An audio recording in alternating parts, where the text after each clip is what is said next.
Après 3 années de crise politique avec ce royaume du Maghreb, le président Emmanuel Macron doit s'envoler cet après-midi pour le Maroc. Une visite d'État de 3 jours, Véronique. Et le chef de l'État ne se déplace pas tout seul, accompagné de son épouse. Il sera à la tête d'une délégation de 120 personnes, des ministres, des chefs d'entreprise, mais aussi des acteurs comme Jamel Debbouze et Gérard Darmon. Cette visite d'État est marquée par des enjeux économiques avec d'importants contrats à la clé. La question de l'immigration sera aussi au cœur des discussions, Arthur Delaborde. Le rapprochement entre la France et le Maroc est inévitable, explique un diplomate. Sur la scène internationale, malgré les brouilles, Paris et Rabat portent souvent des positions assez proches.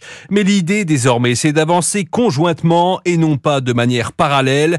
Au cours de cette visite, des avancées sont attendues, en particulier sur les enjeux sécuritaires. Pierre Vermeuren est historien spécialiste du Maghreb. La France, bien sûr, va demander davantage d'acceptation par le Maroc des OQTF, ce qui risque de lui accorder. Il y a la question migratoire, on sait qu'elle est très vive actuellement dans le détroit de Gibraltar et sur la côte atlantique. Il y a la question évidemment des stupéfiants. Il y a une dégradation continue des situations sécuritaires en France autour des points de deal. La marchandise, pour partie, vient du Maroc. Il y a le dossier de l'islam de France aussi. La France a mis fin aux imams détachés. Et donc là aussi, qu'est-ce qui va se passer dans les 700 mosquées qui concernent des Marocains de France? Autre enjeu majeur, booster la coopération économique. Le Maroc reste le premier partenaire commercial de la France en Afrique. Paris compte s'appuyer sur Rabat pour redorer son image sur le continent.